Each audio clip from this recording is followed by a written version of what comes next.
और चलिए अब खबरें ताबड़तोड़।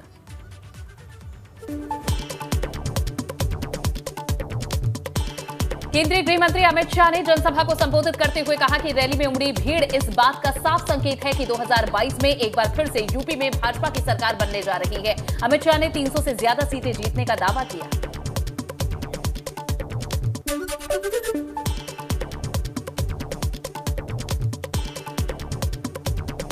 उत्तर प्रदेश में मोदी जी के नेतृत्व में 300 से ज्यादा सीटों के साथ भारतीय जनता पार्टी की सरकार बनने वाली। स्वतंत्र से नहीं।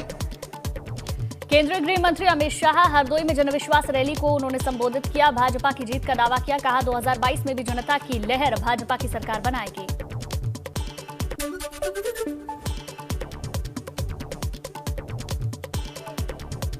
कोई फुलटॉस गेंद डालेगा तो अच्छा बल्लेबाज चौका लगाएगा या नहीं लगाएगा? जोर से बोलो, लगाएगा या नहीं लगाएगा? पीछे वाले बोलो, लगाएगा या नहीं लगाएगा? मुझे बताओ भाई, 2014 में उत्तर प्रदेश में कौन जीता? 14 में कौन जीता बताओ? भाजपा जीती या नहीं जीती? 17 में कौन जीता? 19 में कौन जीता? और 22 में कौन जीतेगा? ये चौथी लगातार विजय सपा बसपा का सुपड़ा साफ करने वाली विजय होनी चाहिए। इसी के साथ अमित शाह ने रैली को संबोधित करते हुए सपा बसपा पर भी निशाना साधा। कहा कि यूपी में बुआ और बबुआ 15 साल तक राज करने का मौका उन्हें मिला, लेकिन सपा बसपा के शासन ने विकास नहीं दिया। कहा ये लोग विकास नहीं भ्रष्टाचार कर सकते हैं। उत्तर प्रदेश ने सपा बसपा सपा ये बुआ बबुआ को राज करने का मौका दिया था या नहीं दिया था? दिया था या नहीं दिया था भाई? 15 साल तक उत्तर प्रदेश में सपा बसपा का शासन रहा या नहीं रहा?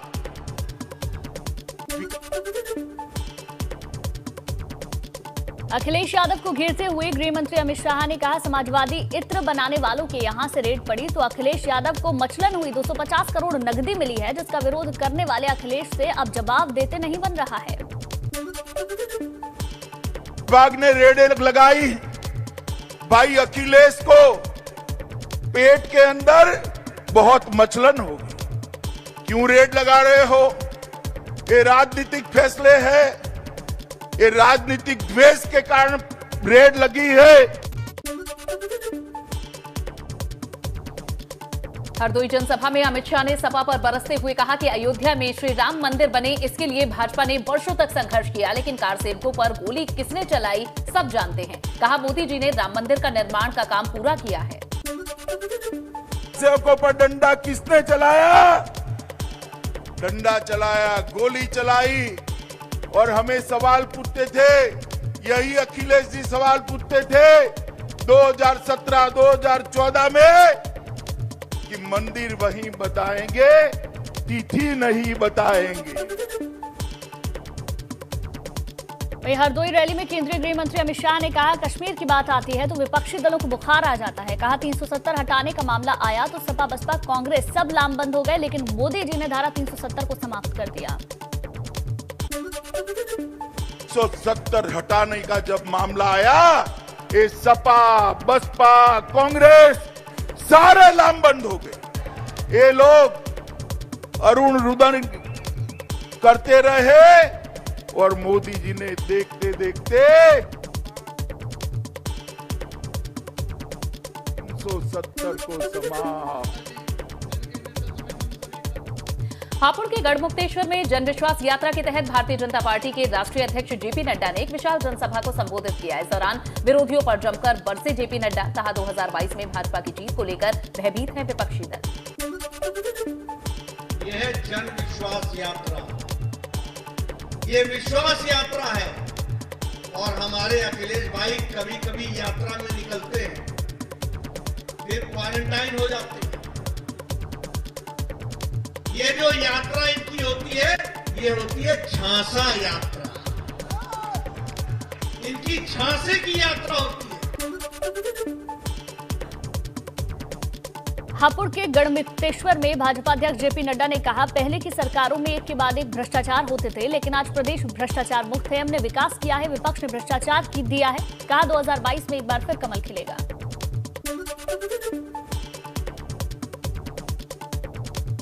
कानपुर के लोगों को प्रधानमंत्री मोदी ने दी बहुत बड़ी सौगात। 9 स्टेशन के लिए मेट्रो ट्रेन का किया उद्घाटन। पहले चरण में आईआईटी से मोती झील के बीच तक दौड़ेगी मेट्रो। साथ ही बीनापन की पाइपलाइन का भी किया उद्घाटन। उद्घाटन करने के बाद प्रधानमंत्री ने खुद मेट्रो में सफर भी किया। आईआईटी मेट्रो स्टेशन से गीतानगर मेट्रो स्टेशन तक गए पीएम। उनके साथ सीएम योगी आदित्यनाथ और केंद्रीय मंत्री हरदीप सिंह पुरी ने भी मेट्रो की सवारी की।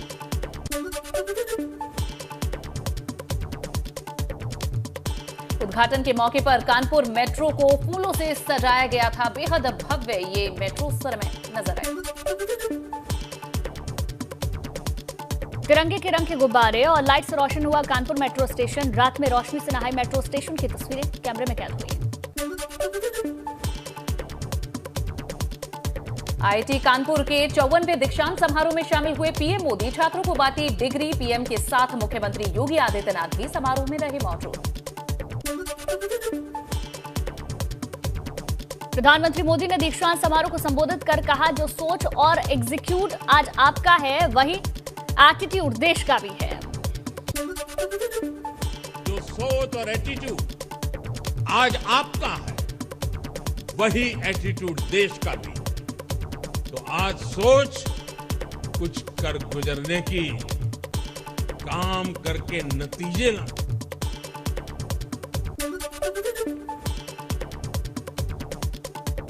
पीएम मोदी ने अपने संबोधन में टेक्नोलॉजी पर दिया जोर। कहा 21वीं सदी पूरी तरह टेक्नोलॉजी जीवन, बिना टेक्नोलॉजी के जिंदगी अधूरी है। ये जीवन और टेक्नोलॉजी की स्पर्धा का युग है।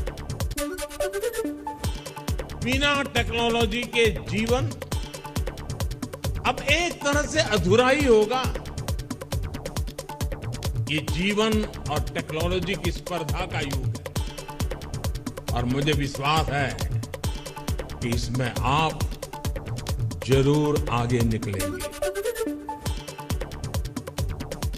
पिछली सरकारों पर प्रधानमंत्री मोदी ने निशाना साधते हुए कहा, पहले अगर सोच काम चलाने और समस्याओं का पीछा छुड़ाने की होती थी, तो आज सोच काम करने, नतीजे लाने की है। पहले अगर समस्याओं से पीछा छुड़ाने की कोशिश होती थी, तो आज समस्याओं के समाधान के लिए संकल्प। समारोह में मुख्यमंत्री योगी आदित्यनाथ ने आईआईटी के सहयोग की सराहना की। साथ ही कहा कि सरकार 5 सालों में 250 स्टार्टअप को बढ़ावा देगी। सपा की विजय रथ यात्रा के 9वें चरण की उन्नाव से हुई शुरुआत। अखिलेश यादव ने हुंकार भरी कहा, उन्नाव में इंकलाब होगा, 22 में बदलाव होगा। अगर जो बात आप कह रहे हो कि जो भी भविष्यवाणी की है वो ठीक निकली है, तो एक और भविष्यवाणी समझ लो, समाजवादी सरकार बनने जा रही है। उन्नाव में इंकलाब होगा, 22 में बदलाव होगा। उन्नाव से इंकलाब होगा, 22 में बदलाव होगा। पीयूष जैन के ठिकानों पर छापेमारी पर अखिलेश यादव का भाजपा पर निशाना। कहा, भाजपा ने अपने ही कारोबारी पर मारा छापा। जांच में अगर एक भाजपा नेता का नाम ना निकले तो बताइएगा। अगर जो बात आप कह रहे हो कि जो भी भविष्यवाणी की है वो ठीक निकली है, तो एक और भविष्यवाणी समझ लो, समाजवादी सरकार बनने जा रही है। उन्नाव में इंकलाब होगा, 22 में बदलाव होगा। उन्नाव से इंकलाब होगा, 22 में बदलाव होगा।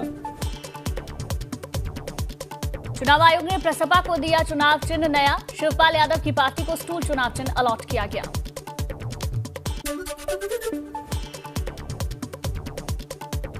कांग्रेस का 137वां स्थापना दिवस दिल्ली में मनाया गया। दिल्ली में कांग्रेस मुख्यालय पर हुआ कार्यक्रम। इस मौके पर सोनिया गांधी ने फहराया पार्टी का झंडा। कार्यक्रम में मौजूद कांग्रेस के नेताओं से सोनिया गांधी ने मुलाकात भी की।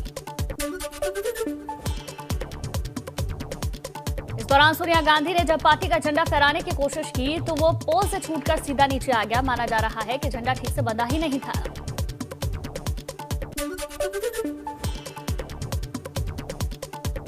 लखनऊ में कांग्रेस की तरफ से लड़की हूं, लड़ सकती हूं मैराथन का आयोजन किया गया। मैराथन में प्रयागराज से आई पूजा पटेल को पहला स्थान मिला। टिकाना स्टेडियम में हुई कांग्रेस की मैराथन दौड़। भारी तादाद में मैराथन में शामिल हुई लड़कियां। मैराथन को देखकर खासा उत्साह नजर आया।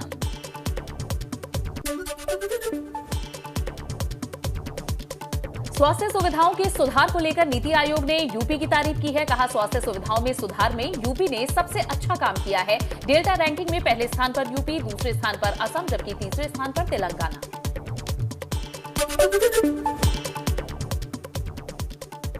फतेहपुर के खदरा गांव में घर में घुसकर लूटपाट हुई। दंपति सहित पूरे परिवार को बंधक बनाकर 3 बदमाशों ने नकदी सहित करीब 8 लाख की ज्वेलरी पर हाथ साफ किया। घटना से दहशत में है परिवार, पुलिस को दी जानकारी। चंदौली के चिरई गांव में भाई ने भाई पर फावड़े से किया जानलेवा हमला। बीच बचाव करने आई भाभी को भी जमीन पर पटक दिया। ट्रैक्टर के रुपए के बंटवारे को लेकर विवाद हुआ था। घटना का वीडियो अब सोशल मीडिया पर वायरल। भाजपा की सदस्यता ग्रहण करने के बाद पहली बार गृह जनपद गाजीपुर पहुंचे विजय मिश्रा ने भाजपा की जमकर तारीफ की। कहा, भाजपा की किसी भी योजना में कोई भी समाज वंचित नहीं रहता।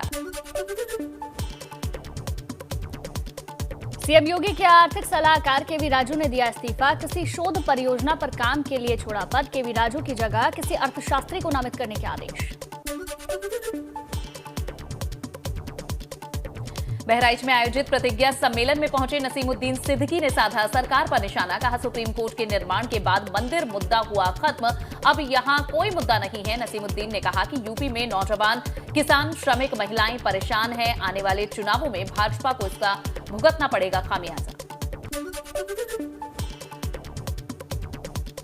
अतीक अहमद की पत्नी शाइस्ता परवीन का सरकार पर निशाना। कहा, गरीबों के लिए आवास योजना चुनावी स्टंट। सिद्धार्थनाथ सिंह आवास क्या टीन शेड भी नहीं दिला पाएंगे। गरीबों के आवास के लिए पुश्तैनी जमीन देने की पेशकश की। जनविश्वास यात्रा को लेकर इटावा पहुंचे प्रदेश के ऊर्जा मंत्री श्रीकांत मिश्रा। एबीपी गंगा से एक्सक्लूसिव बातचीत में विपक्ष पर साधा निशाना। कहा, विपक्ष की पिच पर हो चुका है, विकास की पिच पर विपक्ष हो चुका है क्लीन बोल्ड। भाजपा सांसद अजय टम्टा ने कहा, विजय संकल्प यात्रा के दौरान पार्टी कार्यकर्ताओं में दिखाई दे रहा उत्साह। कुमाऊं में शुरू हुई विजय संकल्प यात्रा का समापन हल्द्वानी में होगा।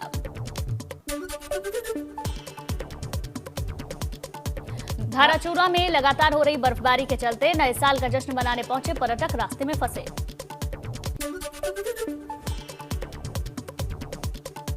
औली में बर्फबारी के बाद सैलानियों की मुश्किलें बढ़ी। भारी बर्फबारी के बाद जोशीमठ से औली को जोड़ने वाला मोटर मार्ग पर भारी फिसलन। बर्फ में फिसल रही गाड़ियां, सड़क से खाई की तरफ लुढ़क गई गाड़ी, बड़ा हादसा टला।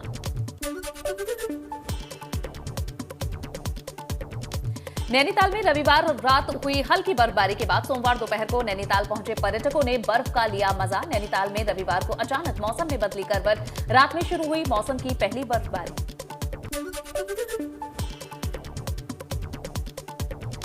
देवभूमि के कई इलाकों में कल से भारी बर्फबारी। उत्तरकाशी के हर्षल घाटी में घूमने आए पर्यटकों के फंसे वाहन। स्थानीय लोगों की मदद से निकली गाड़ी।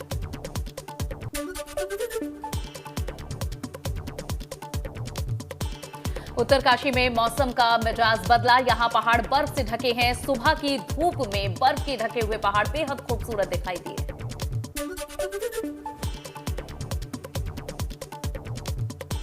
जोशीमठ में रात भर हुई बर्फबारी। सुबह सुबह खिली धूप की रोशनी में चमके पहाड़। बद्रीनाथ धाम में देखा मनमोहक नजारा।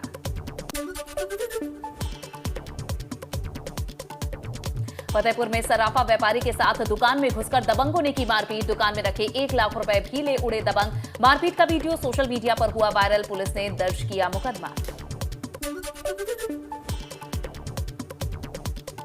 गोरखपुर में स्कूटी पर 2 लड़कियों को बिठाकर सड़क पर भीड़भाड़ वाले इलाके में स्टंट करना युवक को महंगा पड़ा। ट्रैफिक पुलिस ने स्टंटबाज युवक का 7500 का चालान काटा। थाना बुलाकर दी सख्त वार्निंग।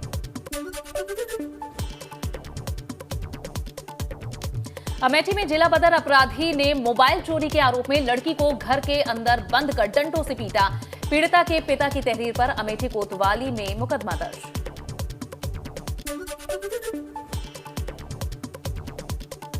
बरकोट में यमुना घाटी और टॉन्स घाटी के 2 दर्जन से भी ज्यादा गांव के ग्रामीणों का हल्ला बोल। गांव में सड़क न होने को लेकर ग्रामीणों ने पंचायत के आगामी चुनाव का बहिष्कार करने का फैसला लिया।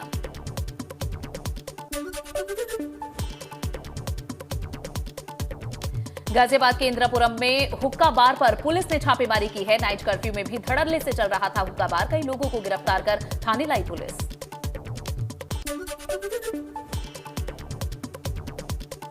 मसूरी लंडौर छावनी मेले का समापन हुआ। पकवान और पहाड़ी व्यंजनों का देश विदेश से आए लोगों ने जमकर लुत्फ उठाया। मेले के जरिए पहाड़ी व्यंजनों और प्रोडक्ट को भी प्रदर्शित किया गया।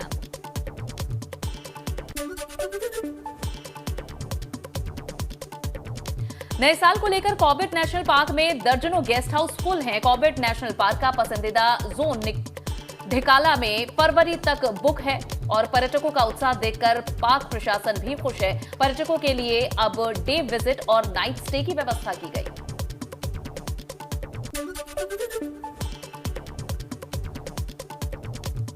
शेयर बाजार की तेजी मंगलवार को भी जारी है। सारे सेक्टर ग्रीन रहे हैं। मंगलवार को कारोबार खत्म होने के बाद 477 अंकों की बढ़त के साथ 57,897 के स्तर पर बंद हुआ सेंसेक्स। वहीं 147 पॉइंट के उछाल के साथ 17,233 के लेवल पर निफ्टी की हुई क्लोजिंग।